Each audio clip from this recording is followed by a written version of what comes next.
Hello, everyone. Thank you all for coming to the Super Robot Variety Hour.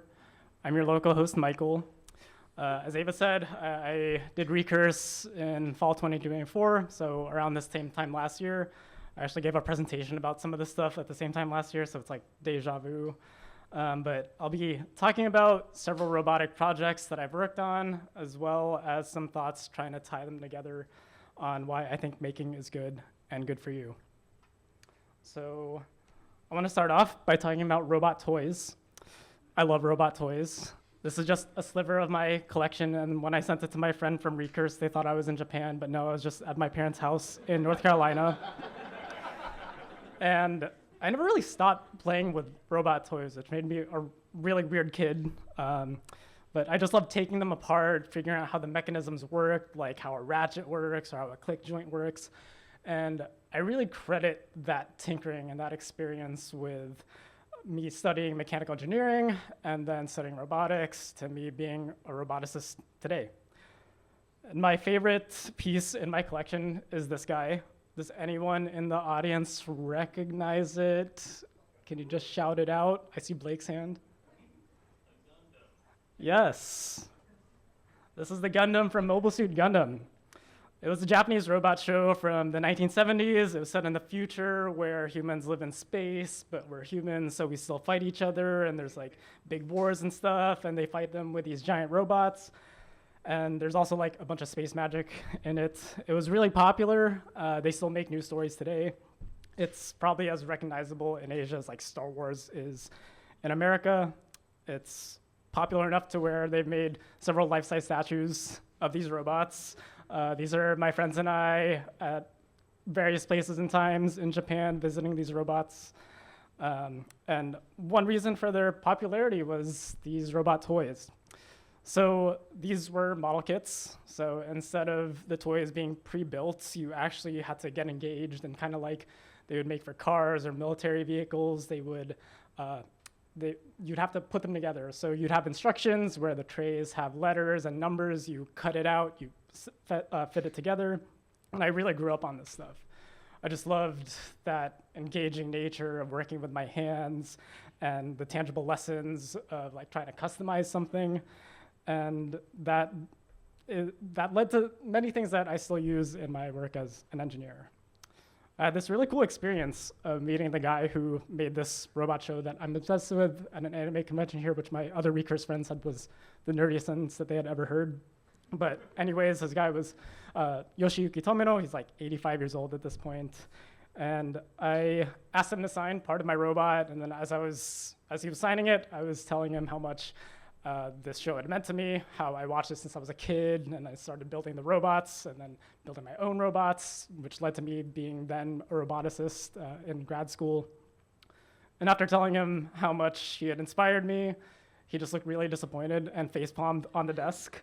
And he didn't explain why, but filling it in, I mean, he finished signing it at least, but filling it in, I was thinking like, oh God, maybe he thought here's someone who got distracted from the anti-war story I was trying to tell and got distracted by the colorful robot toys. Or maybe worse, that as a roboticist, he was working on military robots. But what I get from this parable-ish story is kind of an orientation to stretch my robot building towards things that are fun and delightful and whimsical and less like weapons. And so I'm going to talk about some of those robots today. First is a robot clock, then a robot guitar, then a robot that detects cats, and then a robot that kind of looks like a cat. These are all imperfect, but I think that's what makes them interesting. I'll go over each one of these projects, talk about some of the motivations, the technical implementation, and also some of the lessons learned. So changing channels. First robot I want to talk about is called Tokidoki. It can mean sometime or motivation for time. It's a robotic clock with all the functions as the clock app on your phone, so it tells the time. You can set timers, you can set a stopwatch, and you can set alarms, but all through this physical interface. So there's a lot going on. Let's try to do a live demo. So that's legend, and oops, let's go here, show that again. All right, so there's the clock, just gonna move here. So right now it's telling the time with these two LEDs. On the inner ring is the hour, so there are 12 LEDs, one for each hour, and then on the outer ring, there are 24 LEDs for every 5-minute increment. And then if I rotate the hand clockwise, then we set a timer. So right now, the inner ring will show how much time is remaining, and it'll sweep through and start counting down as it counts down. And the outer ring is a digit display for how much time is remaining. So the first digit maps out to the red LED. So right now it's like at 1, and then the blue LED is the second digit. So now there's no more red LED, so we're in like 7, 6, 5, 4, 3, 2, 1. Gotta turn this on. Okay. And then this notification is the sweeping back and forth of the hand. And then to cancel this, I just grab the hand and then rotate it. And then it goes back to telling the time. And now, so that was for rotating it clockwise to set a timer. If I rotate it counterclockwise, it will snap to the beginning position and then start counting up with that same interface shown through the visual LEDs. So the inner ring shows how much time has elapsed, and then the outer ring shows that digit display. And to cancel out of the stopwatch, I just rotate this, and then it'll go back to setting a clock. If I rotate it over 1 revolution counterclockwise, then it will show an alarm. So right now, it's kind of hard to see with the LEDs in the camera right now, but there are red LEDs that show what time in hours and minutes the alarm would be. And then to cancel this out, I just move it out of that range, and then it will go back to showing the time. All right, so that was the demo. That actually worked way better than I expected.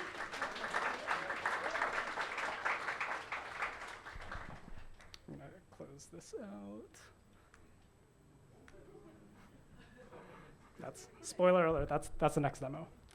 Yeah, so getting into some of the motivations for this. Like many people, I have a hard time managing time. So, oops, sorry. Okay, good. Sorry about that. So like many people, I have a hard time managing time. I was looking for ways to visually represent time to try to help me manage this a bit better. And then I found this product called the Time Timer, which has this sweeping red circle for how much time has elapsed or how much time is remaining. It's really popular with individuals with autism and also Christian bookstores, which explains a lot. Some more inspiration I drew from some really cheap $3 clocks at Daiso. So the clock on the left is my actual alarm I use every morning. That inspired the shape of the interface, so I basically copied that shape for the clock. And then the clock on the right is a kitchen timer, where you can set a timer to count down, but then if you start it from 0, it starts counting up. So that inspired the second mode for the stopwatch. And that suspicious red wire is because every time you press a button, it beeps, which is super annoying. And putting these two next to each other, I was also interested in a way to kind of combine an analog interface that shows the circularity of time as this thing that repeats with a digital artifact. Another inspiration was this synthesizer called the Teenage Engineering OPZ. It gets made fun of a lot for looking like a remote. Like it's the one on the bottom, if you couldn't tell. It has a unique interface because there's no screen to this. It's all just LEDs. You can Bluetooth it to your phone and then see all the parameters that you're adjusting, but there's kind of a reward in just doing everything based on the interface from the lights. And the last inspiration that I had was just the idea of like, what is a robot? I had this idea of what a minimal robotic interface looks like. So that starts with just a motor, and I was interested in using this servo motor called a Dynamixel that acts as both an input and an output. So as you saw in the demo, it can be both an output when it's in alarm mode or sending a notification, and it also acts as an input if you turn torque off and just becomes a knob. This is the implementation. So it's an exploded view of the clock. So there's this 3D printed housing, all printed on the really nice bamboo printer here at the Recurse Hub. The lights are the Adafruit NeoPixels. Again, there are 12 on the inside and then 24 on the outside. There's that Dynamixel motor in the middle. That's the only input. And it's all controlled by a Raspberry Pi Pico and MicroPython. And something I learned from this is like trying to treat projects as things that repeat, like the circle of an analog clock. So I would have plans for how I would improve this. I would make the whole housing thinner. I would add this breathing overlay, because right now the LEDs are just on at full blast. Something that you can passively look at and just kind of sync your breathing to. There are quieter variants for the Dynamixel, and also just move away from MicroPython, which is really good for getting a first draft, but C++ is way more performant. So this is the full clock put together, and there's that table implementation that's like really convoluted, going through all the colors of the rainbow and everything. But something that I didn't think about until it came time to actually implement this was the last range, or how much is actually in that last rotation in years. So for that first rotation, there are 60 seconds a minute, 60 minutes an hour. So that's all clear, but for some reason, 100 years felt really arbitrary to me. So I decided to make that last rotation 84 years or 83 years, which is my life expectancy as a Filipino American, which is, we eat a lot of really bad food. Like this is pretty optimistic. But anyways, that's what ends up showing up on the interface.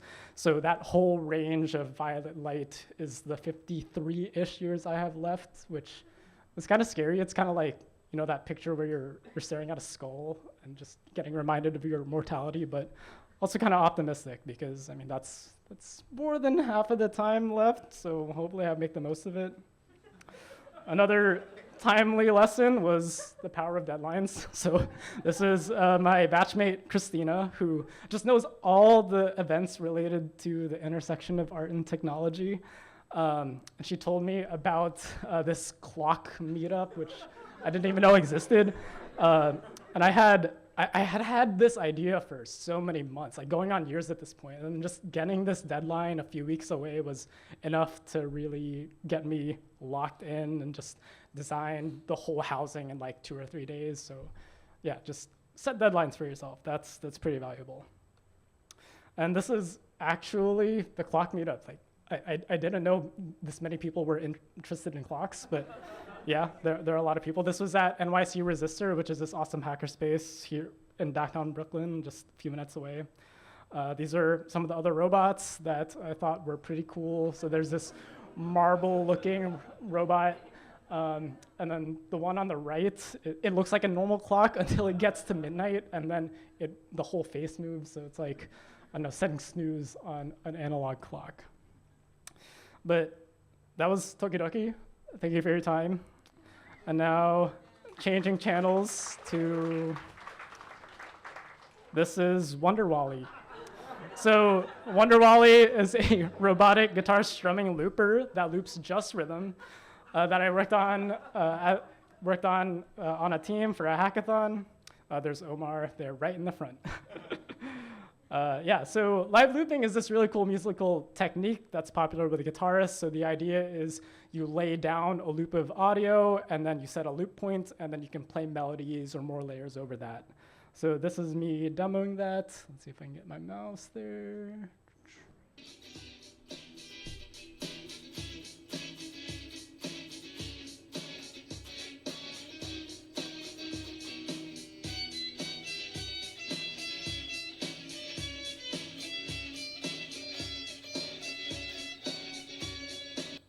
So that was the summer bop of the pandemic, Say So by Doja Cat. So live looping is really cool. It's really powerful, and lots of buskers or one-person bands make great use of it. But one limitation of looping audio is that you're stuck with both the rhythm and the notes. So this is fine for a repetitive TikTok dance song like Say So, but for something more harmonically interesting, I was interested in ways to loop just the rhythm. And So this came together when I learned about this hackathon nearby. They were billing it as like the world's largest robot arm hackathon, and I'm like, this is the world's only robot arm hackathon. That's cool because they were giving away the robot arms for free, which were these standard open SO100 arms that's used for teleoperation. So the idea is you have this arm with a trigger that you manipulate, and then the arm with the crab-like claw copies that. You can collect data like folding laundry or picking stuff up. There were other recursors also there, and also other recursors who have used this project to a really cool effect. This is most of our team. So there's Omar again. There's our friend Sabrina, and there's me looking really worried because I didn't know we actually had to build the arms. Like we thought the arms would be ready for us, but we had to build them and we couldn't focus on the software. It was a difficult process, even though it was well documented. We killed at least 3 motors. You get really used to the smell of burnt motor working on this kind of stuff, and it never really goes away. But eventually we finished the arm. There it is mounted with the C-clamps to this crappy guitar I brought and some cardboard just to protect the body of it. The implementation, though, is pretty simple. So there's the robot arm. Their motors have encoders, so we can get the joint states out of those. Those go to the looper, and while the looper is recording, it records those joint states, and then we set the loop by manually pressing a key on a computer, and then in looping states, it sends those out as joint commands back to the robot arm. So this is our last team member, Meghna, who, by the way, she was a high schooler. Like, she was a 16-year-old working with a bunch of 30-year-olds, and she just travels around the country going to hackathons and organizing them and everything. But it's just insane, like, considering she's building robots, and I was just playing with toy robots when I was her age. But anyways, here's her trying to strum, and you can tell she's kind of having a hard time because the robot arm was pretty heavy. There were a lot of motors. It was like way too long for what we were trying to do. So we just decided to get rid of the forearm and just put the pick at the elbow. This is way more ergonomic. This is what that looks like. And this is Meghna demoing this simplified system. Now, disclaimer, we didn't have an amplifier. I don't know why I didn't bring one. But you're just going to hear the sound of the motors over the unamplified electric guitar strings. But Meghna's going to demo playing a rhythm, recording that rhythm back, and then changing chords over that.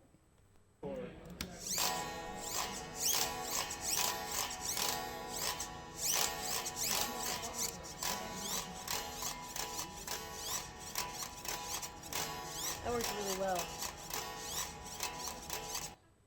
I don't know why it sounds so similar though. It should be sounding really like.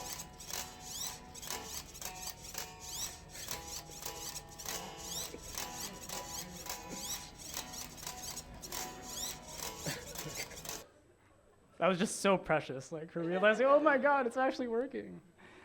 All right, but that was cool. And here's some other robots that I thought were cool. The one on the left, their pitch was this robot cafe. They just had a bunch of jars of peanut butter and jelly and made a huge mess. And then this really threatening robot here with scissors.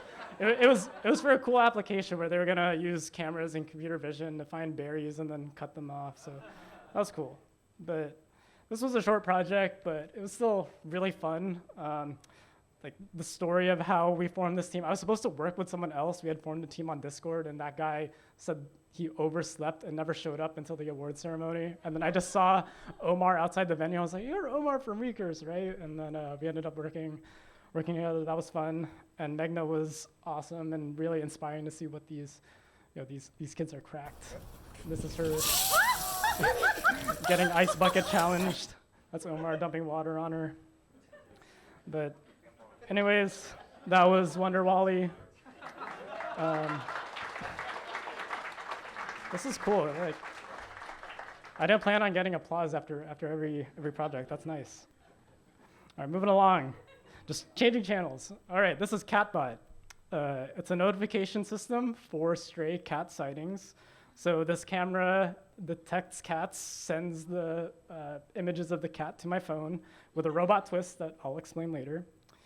But the motivation for this was just, I love cats. This is my cat Pinai.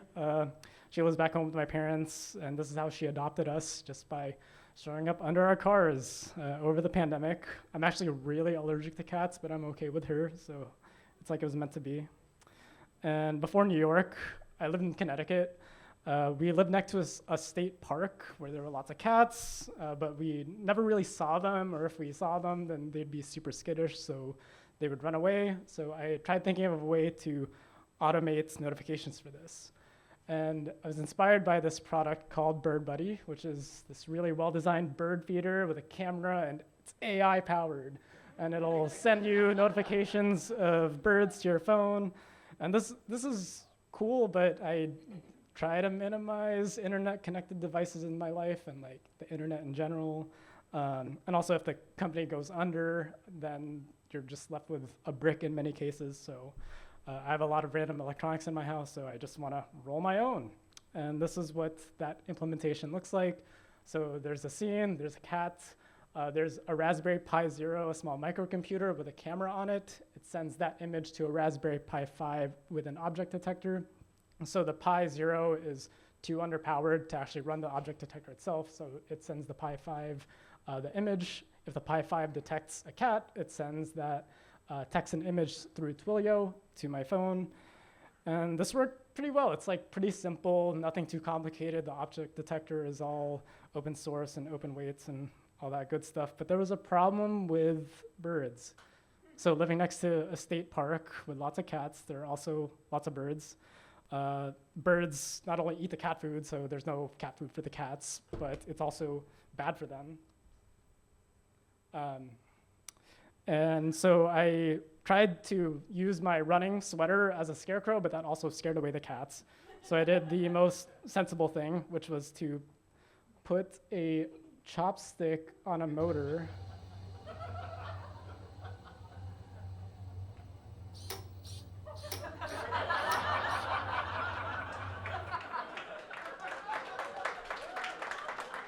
But this was really funny when guests would come over and they would ask, why is there a bare circuit board with a chopstick taped to the window? Makes for interesting conversations, though. So the additional implementation was simple. Just the Pi 5, if it detects birds, then it sends a message or a request to the Pi 0 with the motor to actuate and tap on the glass. This was really annoying during meetings when you just hear dit, dit, dit. But anyways, it worked. This was deployed pretty regularly. And now the reason we're all here, pictures of kittens. So this one's Mangy. It looked really feral, but it was actually really shy. This one was Creamsicle. It was super bossy. It would often just get onto the deck and kick any other cats off. This one was Mittens. I just love when their paws are like so demarcated like that. This one's Scruffy, usually waiting under the chair on rainy Saturday mornings. This one's Panther. It was actually very friendly. We're pretty sure it was some neighbor's cat. This is Pinai 2 because it looks like my cat Pinai 1. And then there's Chonker. That was, you can kind of see the collar on it. It was definitely a neighborhood cat, and it was a Chonker. It should not have been eating our food. And then we also got some surprise visits from others. Some things that I learned from this project, learned to be aware of, were I shared the code or the scripts really for this, and then someone asked, what's the power consumption for this? And I'm like, I don't know, but at least since I'm rolling it on my own, I could measure it, unlike some other product that maybe offloads the AI to some other server that I can't measure. But this is possible if you just build your own stuff. Another more personal lesson was I hated living in Connecticut. Like, there's nothing to do there. I would always say that the best thing to do was to come to New York, and their pizza is overrated. But anyways, doing this project was really valuable in like trying to find some positivity and something that I could work on while I was there and make the most of it. And it was cool to get this project published in Raspberry Pi magazine. Out of all the projects I've done, and then they choose the one with this like duct taped and rubber band, no housing project. But anyways, this was cool. This was kind of like being a kid and getting your Lego creation published in Lego magazine. But anyways, that was Catbot. And now on the subject of cats and robots, I'm going to talk about Blossom. So it's a robot I worked on since grad school. So if you see Blossom going berserk right now, that's actually my mom piloting the robot remotely from North Carolina.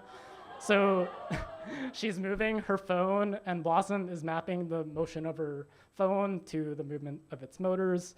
So, all right, thanks, Mom. You can get out of the robot now. All right, let's give my mom a hand. You gotta love your parents. All right, and then without control, Blossom's just doing this idle breathing animation, which is helping me like calm my breathing right now. But anyways, let's switch back to the presentation this time. All right, so again, Blossom is this robot that I've been working on since grad school. Here's Blossom with a sweater. I thought it was gonna take 6 months, but then it ended up being like the whole 6 years. That's just how things happen. Here are other versions. The Hero one in the middle is the one I used a lot for studies and stuff in grad school. The others are covers crocheted by the community. There's that octopus configuration here with these rubber arms that can reel in, but we used a lot with ears.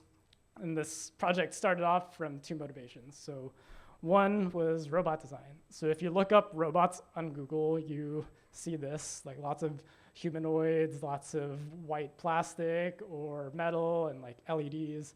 I actually realized like Blossom shows up, at least for me now. But part of this project was critiquing what robot design could be if it were less futuristic. So these are some designs from our collaborators. You could tell it was a collaboration with Google with that Android looking one that's kind of neat in the top left. And I really like this cardboard box one. That might be like a future project. But the other side of the motivation was the state of robots that are consumer products or things that can be used by researchers. So there were several robots that came out in the past years, Jibo from Jibo, Cosmo and Vector from Anki, and more recently Moxie from Embodied. And these robots are all really well designed and very interactive. You can ask Jibo to twerk and it will twerk very politely for you. But when the companies go under, which unfortunately all these have, then you're left with an expensive brick and it's hard to get support for them. So we wanted to design an open source robot platform for researchers and roboticists to use for their own applications. These are some evolutions of the inside of that platform. So it went from this super blocky, monolithic, huge 3D printed parts to this kind of tower mechanism where the head is suspended by rubber bands, and then there are cables from underneath that winch the head and actuate it with strings.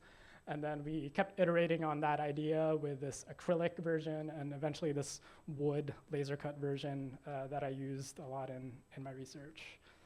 This is a layout of the wood version. And this is a time lapse of one of the undergrads in our lab who had no prior experience building robots, building it together in 2 hours with some M&M mini snack breaks. This is a close-up of the actuation mechanism. So again, there are those rubber bands that suspend the head platform, and then the cables below winch it in and get that head movement. We get a lot of range of motion and many degrees of freedom from that. This configuration is the octopus arm with these rubber arms that get reeled in by a cable in the head. The more popular configuration was this one with ears, and the mounting points were modular so that you could design different ear posts or different ears that snap onto the posts very easily. And this is the current version, which I have laid out here. So it's laid out like those robot model kits that I grew up on as a kid. So all the parts are on trays with letters. Each part has a number. I even made instructions to make this easier for others to replicate. Shout out to my graphic designer friend Sean for finding the exact fonts they use in these instructions for me. The electronics are pretty simple, 4 motors, and there's a Pi Pico microcontroller that brokers those motor communications with a Pi Zero or a more powerful host computer like any Linux machine. And once we get all these parts together, comes the question of how we actually get the robot to move. So this is not Blossom. This is this other humanoid robot platform called Ricci. So it's really complicated. Like to get robots to move, usually requires a lot of expertise in robotics, programming, animation. So we went for a more accessible interface. This is my little cousin Allison, who was like 5 or 6 at the time. For better or worse, very familiar with phones, and then here's her showing off Blossom to some of her classmates remotely. This is my other cousin Caitlin, who is in Australia. Here's her demoing remotely controlling Blossom with her phone. The implementation at a very high level is on the phone, there's this mobile page, no apps.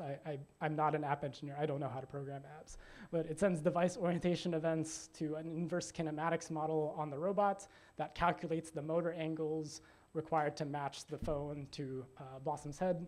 There's also a camera that sends video through WebRTC back to the interface, so it's kind of like this embodied FaceTime through a robot. This is some work that I tried, never really landed this, but this is my friend slash former manager, Nick. He's demoing this technique called retargeting, where you take motion from one embodiment, map it onto another. I was thinking of this way of having Blossom communicate through arms rather than just head gestures, but I was also interested in ways that Blossom could communicate through not just its embodiment. So more recently, I've been working on upgrading its sensors, and I'm basing the designs off this idea from some researchers on ableism in robots, this idea that, oh, robots should be able to do this, they should be able to see, they should be able to hear. And I'm thinking, what if the robot just has bad eyesight and needs glasses to see? So there's this fake Meta Ray-Ban glasses with this endoscope camera in the temple, and then the thing clipped onto its ear is this microphone. So the idea is, okay, if the robot doesn't have its hearing aid, then it just can't hear.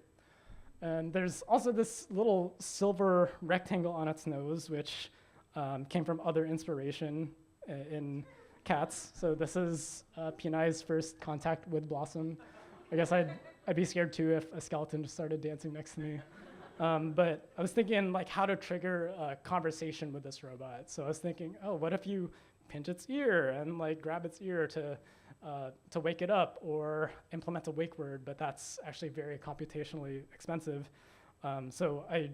This is a lesson just asking non-tech people some of this obvious stuff. My partner was just like, you should just boop it on its nose. So that silver square is conductive thread. When you boop it on its nose, then Blossom will turn its ear to indicate that it's listening with the microphone. So that was the input half, and then just shoved a large language model in there. But what about the output half? It's really uncanny if a robot that looks like Blossom starts speaking with a human-like voice. So my headcanon is, oh, Blossoms can't speak. They speak in like murmurs, and then it has to print its response through this name tag on its body.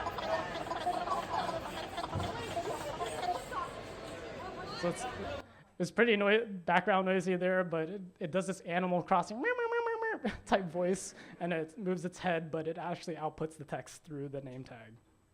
So the additional implementation here looked like this. It was all based on this conversation engine. You can either text the robot from the interface, goes to the language model, or you do the boop sensor, go through a microphone, do speech to text, and then the text gets output to either this text to animalese generator to the speaker or to the OLED name tag. And this is all this stuff is in flight. It's very experimental. I really just did this for getting Blossom ready for Maker Faire at Coney Island last year, which was a great event.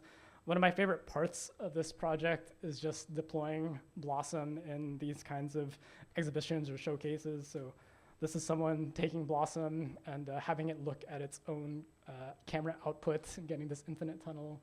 And here's this little girl like playing and dancing with Blossom while someone else is controlling it. I've been doing outreach stuff for a while with Blossom. This is from Children's Science Day at university back in like 2018. So we had kids come out, control Blossoms, make different covers, and customize it with different appendages.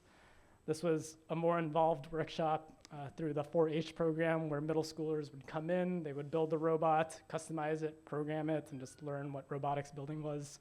There's a story I think about where this student came in, admitted that they really didn't want to work on robots, but they saw they could customize it or make covers for it. they actually end up really enjoying it. And that's what inspires me to keep working on this. These are some other blossoms made by other researchers. They've implemented it for this robot theater. This is a random Christmas blossom that some grandpa made, and like they found the repo and then just made their own blossom. This is a researcher from the University of Southern California, Maya Matarik, who has more recently just made a factory of blossoms. So they've really just been cranking them out. They've basically made a fork of the project. They've made different covers for them with different methods. I like the onesie idea where you just flip it over and then you don't have to crochet it anymore. They've used blossoms for research in measuring meditation or mindfulness with different embodiments, so just voice versus a device versus a whole blossom. They've used blossom in studies with students with ADHD, and they found that students actually, they had some qualms with like how loud Blossom's motors are, but overall they enjoyed using it and would want to use it more. They wanted it to be more portable so they could take it with them. They also implemented conductive threads, and interestingly, they implemented this wheelchair so Blossom can actually move around now, which is kind of cool. Blossom's also gone more recently in Europe. This is a project that I'm supporting. A PhD student wants to deploy Blossoms in Australia. So they're in Germany, and then I'm in New York, and then Blossom's in Australia. Like the time zones are really bad. I have to wake up at 6 a.m. to help out with this, but it's kind of worth it because Blossoms really helped me go lots of places too.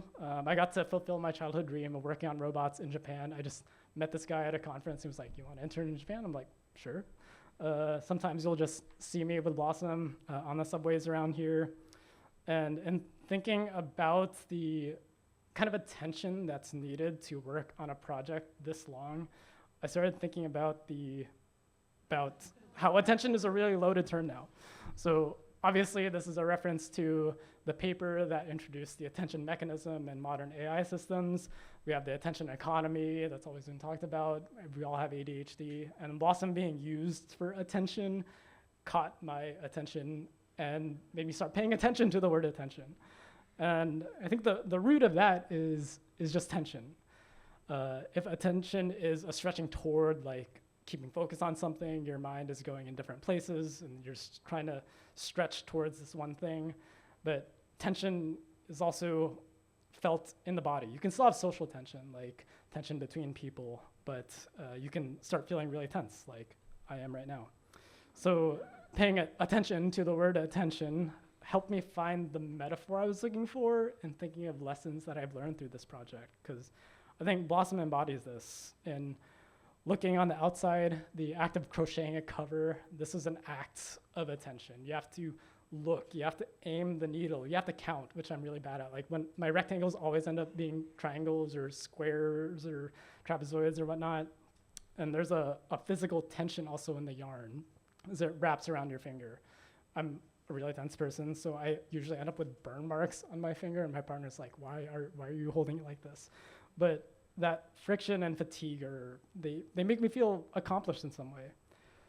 And even on the inside, there's tension in Blossom's rubber bands and the cables that are actuating the head. Those are literally two forces in opposition with each other. Then there are the arms, there are the ears that are actuated by the tension in the cables. But like actual tendons, sometimes these can rupture and they can lead to breakdowns, which is really stressful when this happens the night before you're trying to present this robot live in front of a bunch of people. And sometimes these sources of tension are uncomfortable. It gets messy, it gets annoying, it gets tangled, and cleaning up is hard and you just don't want to do it. But I think this tension is important because they're like the Ethernet cables that you use to connect with people, or the threads of yarn that tie us together. And you have to live with that tension, whether it's the tension in the ticking of a clock, or the tension in the strings of a guitar, or the tension in trying to get close to cats, or the tension in a robot that kind of looks like a cat.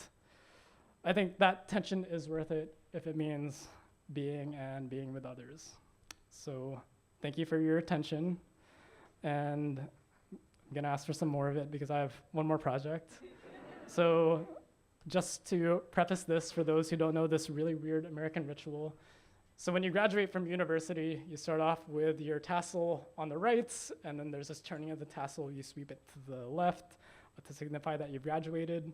So for my undergraduate graduation, I put a servo on my graduation cap with a remote control switch in my arm. This is my university's, like, we're the wolf pack, so it kind of looks like a wolf. And this is my undergraduate graduation.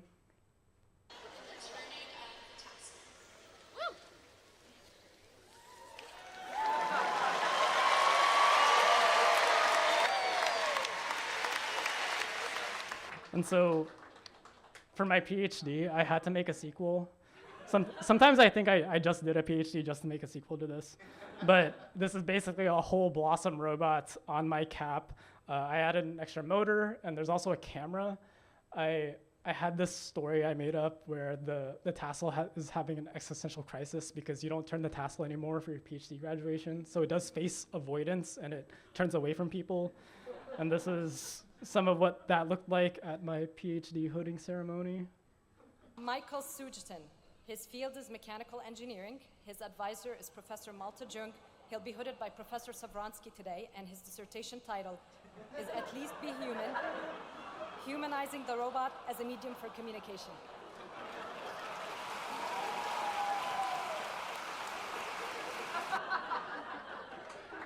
All right. So I thought I was done with this bit of making graduation caps until I came to Recurse, where there's this notion of never graduating and how learning is a lifelong process that you are ultimately in charge of, and how your batch lasts only 6 or 12 weeks, but those learnings, the community, and the memories and friendships that you make last way beyond that. So in thinking what a never graduation cap looks like,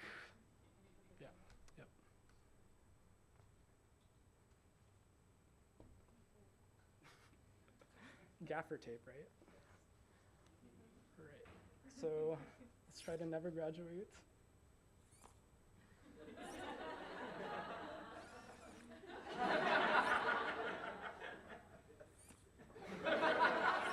We can do it a few more times.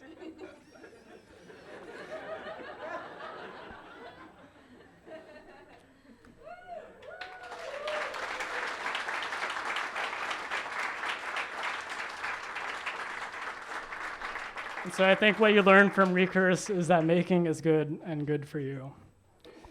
I want to thank the Recurse staff for running such an amazing space, especially Ava and Emily for giving me so much feedback on this presentation. This is the first photo I ever took in the space right when I walked out of the elevators. Thank you also to Finn and Laura for running the show while we were here. I took many more photos after that. Thank you to so many of the friends that I made and everyone that I met from my time here, especially for putting up with me working in the dark most of the time. I want to thank my parents, my dad for teaching me how to build robots, and my mom for teaching me how to be a human being, and my lovely girlfriend Vivian for teaching me how to be me. And to all the never graduates, congratulations.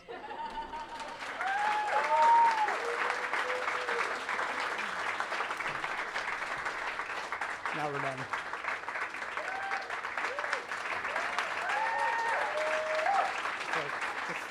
I guess I'll just spin it a few more times.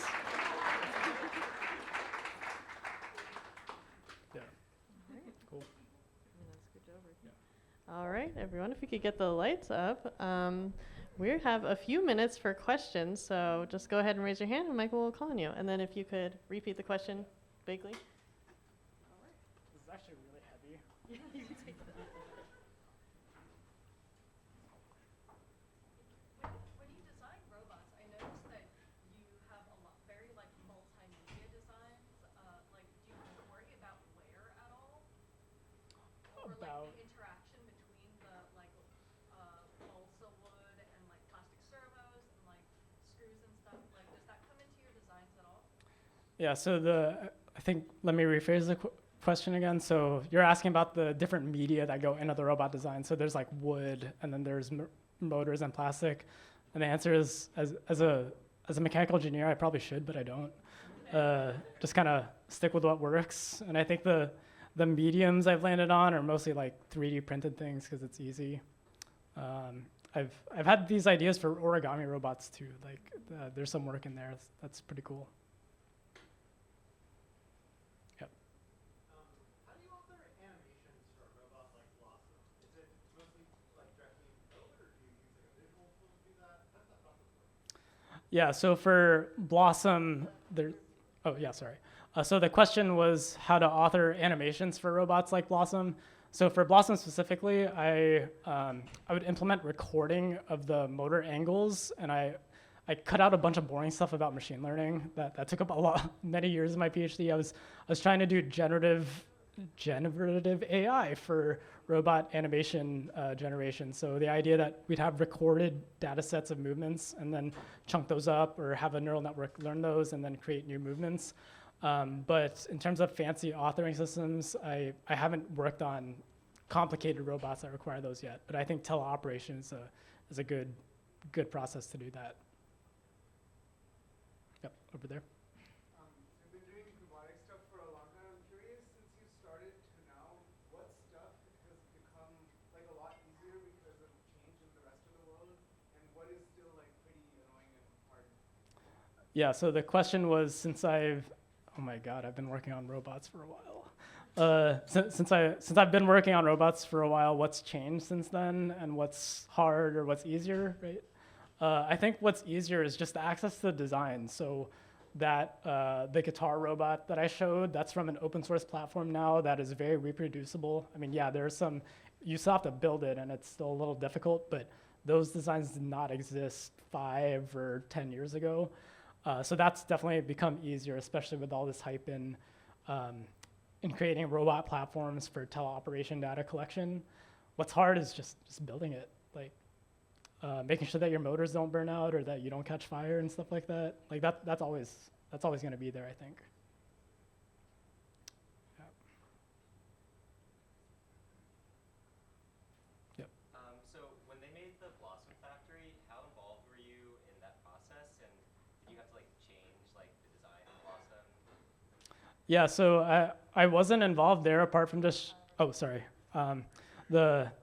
Thank you. I always forget to do this, so thank you to Ava for reminding me. But the question was, in the Blossom factory, how involved I was in helping them set up, and answer is not really. We already had the documentation, and they had started making them as I was graduating, and they just kind of ran with it and started modifying it to their own needs since then. Yep. Yep. Is Blossom an acronym?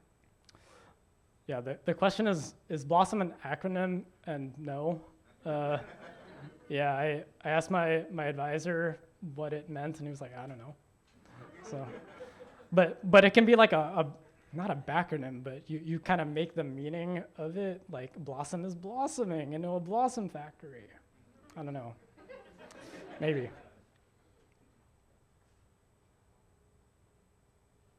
Yeah. What's next, or where do you want to go with the project? The question was, what's next and where do I want to go with the project? Are you talking about Blossom specifically? So right now, that project with the student in Europe, and we're deploying it in Australia. Again, the time zone is weird, but I'm mostly working on just refactoring it to make the software easier to reproduce, and using some of the things that I learned at Recurse and just software quality, making it easier for them. And then the ideas of, okay, we have to deploy these in schools where they may not have Wi-Fi, and then we have to run the Raspberry Pi in USB gadget mode or something like that. Just trying to make this more robust to being used by middle schoolers. Yeah. Yep. Were you using third-party libraries for some of the different parts of the systems, or were you kind of making everything from scratch? Yeah, so the question was I using third-party libraries for some of the systems, or making it from scratch? And so the answer now is I'm using mostly third-party libraries. Within Blossom, I tried to make I basically tried to remake ROS, Robot Operating System, just as a Python library, but that ended up being as complicated and way worse than just using ROS. So now it's just using ROS for most of it now. Yep. Can you talk about why the motors are kind of loud, and if there's anything that people could do to make the motors quieter for the AGC use case?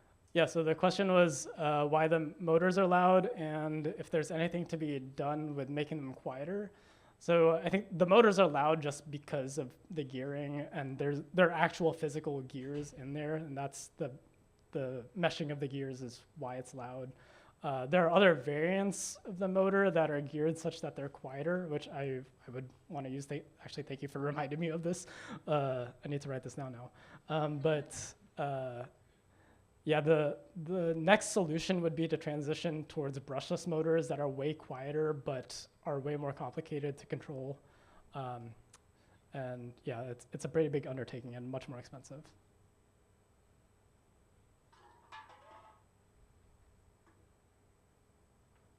Yep.